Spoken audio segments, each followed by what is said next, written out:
అన్న సెక్యూరిటీని కూడా ఈ పాలకులే కల్పించాల్సిన అవసరం లేదా? ప్రైవేటీకరణ చేస్తాము అని ఇన్నిసార్లు చెప్పిన వాళ్ళు ఒక్కసారి కూడా చెయ్యబోము అని మళ్ళీ అష్యూరెన్స్ ఇవ్వడానికి వీళ్ళకి ఏ అభ్యంతరం వచ్చింది? ఇది department of investment and public asset management ఇచ్చిన స్టేట్మెంట్లు కొన్ని. అంటే దీపం 4 ఫిబ్రవరి 2021లో ఇచ్చిన ఒక నోటులో పబ్లిక్ సెక్టర్ యూనిట్స్ ని ప్రైవేటైజ్ చేయడానికి పూర్తిగా ఆమోదం తెలుపుతూ ఒక స్టేట్మెంట్ ఇచ్చారు. ఇది ఫిబ్రవరి 2021.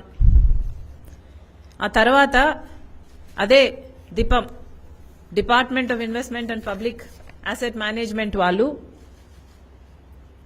జనవరి 2024లో మళ్ళీ ఒక స్టేట్మెంట్ ఇచ్చారు. ఏ మార్పు లేదు, ప్రైవేటీకరణ చేసే విషయంలో ఆ నిర్ణయంలో ఏ మార్పు ఉండబోదు అని మళ్ళీ ఒక స్టేట్మెంట్ ఇచ్చారు. మళ్ళీ అదే దీపం 18th March 2025 subject mentioned above to say that there is no change as on date in the decision of the cabinet committee by cabinet committee of economic affairs. మళ్ళీ ఇది ఎప్పుడు? మార్చ్ 2025. ఇది ఆఖరణ ఇచ్చారు. అంటే ఇన్ని సంవత్సరాలుగా ప్రైవేటీకరణ చేస్తాము, ప్రైవేటైజేషన్ ఇమినెంట్ అని చెప్తున్న వాళ్ళు ఆఖరిన 2025లో కూడా ఈ మాట చెప్పారు. ఈ మాట ఒకసారి చెప్పింది కాదు, పదే పదే చెప్పారు అని కూడా మీకు 3 డిఫరెంట్ స్టేట్మెంట్స్ లో చూపించడం జరిగింది. మరి కేంద్ర ప్రభుత్వం బీజేపీ అధికారంలో వచ్చినప్పటి నుండి ఇన్ని స్టేట్మెంట్స్ ద్వారా దీన్ని ప్రైవేటైజ్ చేస్తున్నాము అని చెప్తున్నారు. కానీ ఒక్కసారి కూడా ఒక్కరు కూడా ఏ మంత్రి అయినా, నిన్న వచ్చిన మైన్స్ మినిస్టర్ అయినా ఒక్కసారి కూడా చెయ్యబోము అన్న మాట ఇక్కడ చెప్పలేదు, పార్లమెంటులో చెప్పలేదు, ఈ department of investment and public affairs management ద్వారా చెప్పలేదు. ఎందుకు అని అడుగుతున్నాం.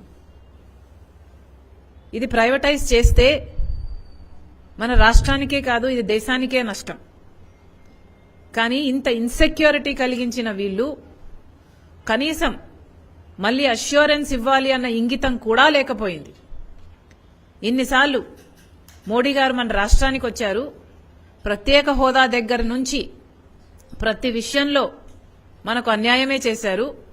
ఒక్కటంటే ఒక్క మాట కూడా ఇంతవరకు విభజన హామీలలో నిలబెట్టుకున్న దాఖలాలు లేవు.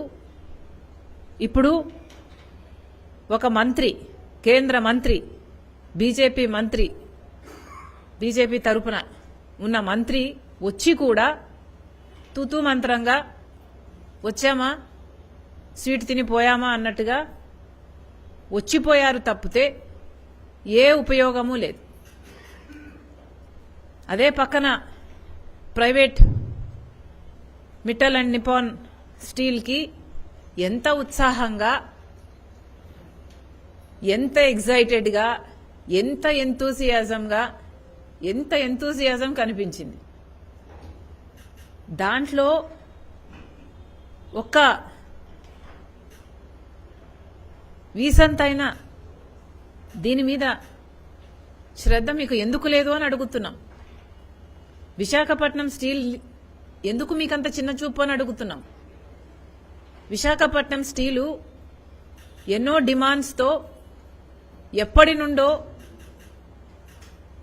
కేంద్ర రాష్ట్ర ప్రభుత్వాలతో ఈ డిమాండ్స్ అప్రూవ్ చేయించుకోవాలని ప్రయత్నం చేస్తూనే ఉంది. ఎందుకంటే అదొక మంచి ప్లాంట్ కాబట్టి దానికి కావాల్సిన కొంచెం ప్రోత్సాహం ఇస్తే అది ఒక ప్రాఫిట్ మేకింగ్ కంపెనీగా అయ్యే అవకాశాలు ఉన్నాయి కాబట్టి, ఎందుకంటే ఇంతకుముందు అలా జరిగింది కాబట్టి. At one point in time it was a great profit making company. మళ్లీ ఆ స్థితికి రావాలి అని వాళ్ళు చేస్తున్న న్యాయమైన డిమాండ్లలో ఒక్కటంటే ఒక్కటైనా నెరవేర్చారా? సేల్లో విలీనం చేయమని ఎప్పటి నుంచో అడుగుతున్నారు. స్టీల్ అథారిటీ ఆఫ్ ఇండియాలో విశాఖపట్నం స్టీల్ని విలీనం చేస్తే అసలు ఏ గొడవ ఉండదు, మాకు సెక్యూరిటీ ఉంటుంది, మా జాబ్స్కి సెక్యూరిటీ ఉంటుంది, కంపెనీకి అష్యూరెన్స్ ఉంటుంది, ప్రైవేటీకరణ కాబోదు అన్న అష్యూరెన్స్ ఉంటుంది. దయచేసి చెయ్యండి, సెయిల్లో దీన్ని భాగం చేయండి అని ఎన్నిసార్లు ఎంతమందిని వీళ్ళు అడిగినా కూడా మొత్తం అంతా బూడిదలో పోసిన పన్నీరే. ఒక్కడంటే ఒక్క నాయకుడు కూడా వీళ్ళకి కావాల్సింది ఇంతవరకు చెయ్యలేదు కాదు కదా, కనీసం ప్రయత్నం కూడా చేయలేదు. క్యాప్టివ్ మైన్స్ అయినా ఇవ్వండి, కనీసం సెయిల్లో విలీనం చేయకపోతే కనీసం క్యాప్టివ్ మైన్స్ అయినా ఇవ్వండి అంటే ఈ రోజు వరకు కూడా క్యాప్టివ్ మైన్స్ ఇవ్వలేదు. ఎక్కడైతే ఈ బైలా డిల్లా అనే ఛత్తీస్గఢ్ మైన్స్ ఏదైతే ఇప్పుడు విశాఖపట్నం స్టీల్స్ కి ఐరన్ ఓర్ సప్లై చేస్తునిందో అదే బైలడిల్లా నుంచి కొత్త ప్లాంట్ కి క్యాప్టివ్ మైన్స్ ఇచ్చారు తప్పితే విశాఖపట్నం స్టీల్ కి ఇవ్వాలి అన్న ఆలోచన మీకు ఎందుకు రాలేదని అడుగుతున్నాం. ఎప్పటి నుంచో అడుగుతున్నారు కదా, మరి ఎప్పటి నుంచో అడుగుతున్న ఈ డిమాండ్ ని మీరు బైపాస్ చేసి ఒక ప్రైవేట్ కంపెనీకి ఎలా కేటాయించగలిగారు? ప్రిఫరెన్స్ ప్రకారము ఆర్ ఆర్డర్ ఆఫ్ డిమాండ్ ప్రకారం చూసుకున్నా, ఎట్లా చూసుకున్నా విశాఖపట్నం స్టీల్ ని ఈ మిట్టల్ స్టీల్ ఎలా బైపాస్ చేసింది, ఎప్పుడు బైపాస్ చేసింది, ఎలా బైపాస్ చేయనిచ్చారు? అసలు మీకు ఏ హక్కు ఉందని? కేవలం అధికార దుర్వినియోగం తప్పితే, అధికార మదం తప్పితే, మేము ఇష్టం వచ్చినట్లు చేసుకోవచ్చు అన్న అహంకారం తప్పితే మీరు విశాఖపట్నం స్టీల్స్ కి క్యాప్టివ్ మైన్స్ ఇవ్వాలి అన్న డిమాండ్ ఎప్పటి నుంచో ఉంది, అది చేయకుండా మీ ఇష్టం వచ్చినట్టుగా మీ రాజకీయ అవసరాల కోసం, మీ స్వార్థం కోసం, మీ కమిషన్ల కోసం అదే బైలడిల్లా మైన్స్ ని మీరు ఒక ప్రైవేట్ స్టీల్ కంపెనీకి కేటాయించారు. ఇది న్యాయమేనా? ప్రజలు గమనిస్తున్నారు మీరేం చేస్తున్నారు అని, ప్రజలు గమనిస్తున్నారు. This is definitely not right. అక్కడి నుంచి వీళ్లకు క్యాప్టివ్ మైన్స్ లేవు కాబట్టి విశాఖపట్నం స్టీల్ కి కనీసం 6,000 రూపాయలు ఎక్కువ టన్నుకు పెట్టి కొనాల్సి వస్తుంది. దాంతో ఇన్ని సంవత్సరాలు ఇంత అధిక భారం అయ్యి ఇప్పటికీ దాదాపు 20,000 కోట్ల రూపాయలు అప్పుల్లో ఉంది. My numbers may be a little this way or that way, but అప్పుల్లో ఉంది.